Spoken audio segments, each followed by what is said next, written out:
I was at first as outraged as everybody else by the Pope's opening remarks as soon as he landed in Edinburgh, blaming atheists for the atrocities of Hitler and the others of the 20th century. But then I took comfort from it, because it seemed to me that in a way it was showing that we had rattled them so much that he was forced to the ignominious expedient of attacking us so as to divert attention from the real crimes that had been committed in the name of the Catholic Church. I can just imagine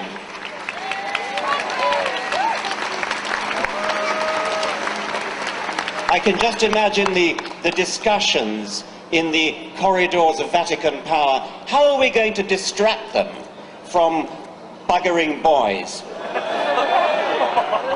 And the answer came, why don't we attack secularists? Why don't we attack atheists? Why don't we blame them for Hitlerism? Hitler, Adolf Hitler, was a Roman Catholic. He was baptized, he never renounced his baptism.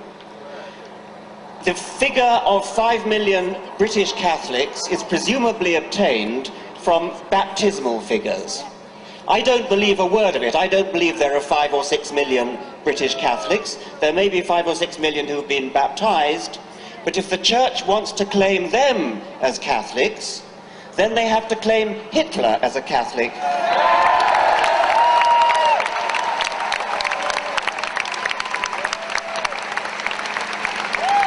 At very least, Hitler believed in a personified providence. He often spoke of it, and it was presumably the same providence that was invoked by the Cardinal Archbishop of Munich in 1939, when Hitler escaped assassination and the Cardinal ordered a special Te Deum in Munich Cathedral, quote, to thank divine providence in the name of the Archdiocese for the Führer's fortunate escape.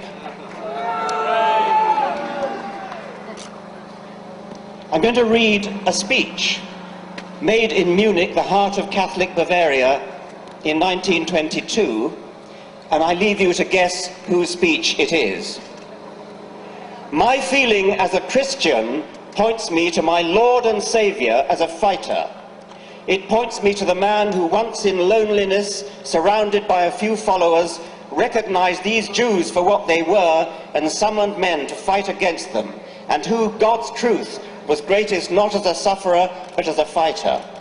In boundless love as a Christian and as a man, I read through the passage which tells how the Lord at last rose in his might and seized the scourge to drive out of the temple the brood of vipers and adders. How terrific was his fight against the Jewish poison. Today, after 2,000 years, with deepest emotion, I recognize more profoundly than ever before the fact that it was for this that he had to shed his blood upon the cross. That was one of numerous speeches by Adolf Hitler, passages in Mein Kampf, where Adolf Hitler invoked his own Roman Catholic Christianity. No wonder he received such warm support from within the Catholic hierarchy of Germany.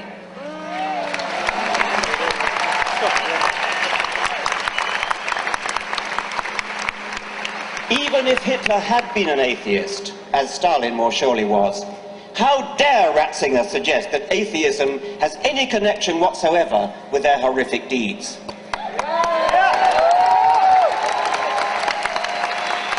Any more than Hitler's and Stalin's non-belief in leprechauns or unicorns, any more than their sporting a moustache along with Franco and Saddam Hussein.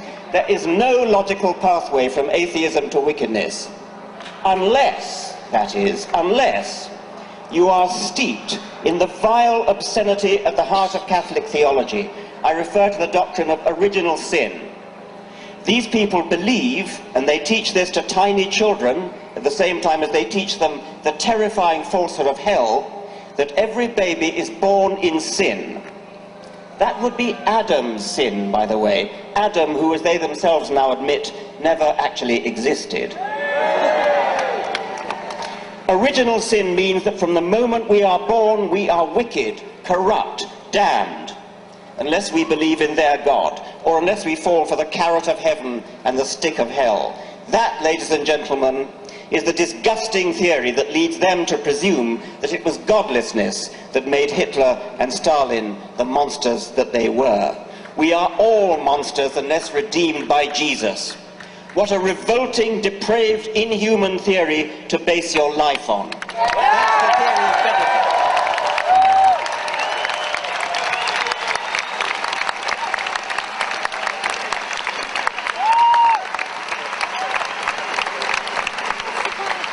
Joseph Ratzinger is an enemy of humanity. He's an enemy of children whose bodies he's allowed to be raped and whose minds he is encouraged to be infected with guilt. It's embarrassingly clear that the Church is less concerned with saving child bodies from rapists than with saving priestly souls from hell, and most concerned with saving the long-term reputation of the Church itself. He's an enemy of gay people, bestowing on them the sort of bigotry that his Church used to reserve for Jews before 1962. He's an enemy of women, barring them from the priesthood, as though a penis were an essential tool for pastoral duties.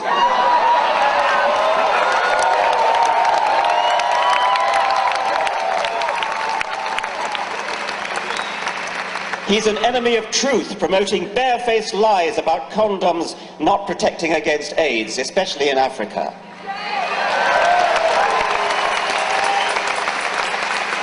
He's an enemy of the poorest people on the planet, condemning them to inflated families that they cannot feed, and so keeping them in the bondage of perpetual poverty. A poverty which sits ill beside the obscene wealth of the Vatican. He's an enemy of science, obstructing vital stem cell research on grounds not of true morality, but of pre-scientific superstition.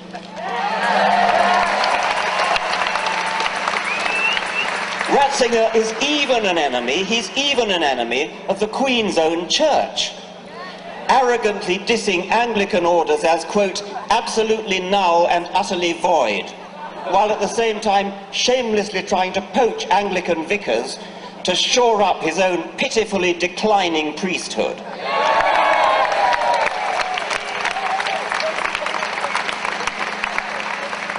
Finally, perhaps of most personal concern to me, Ratzinger is an enemy of education.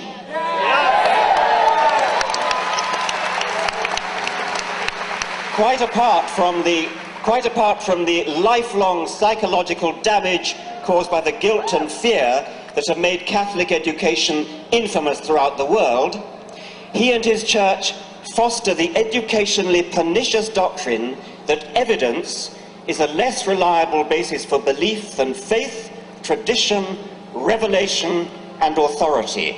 His authority.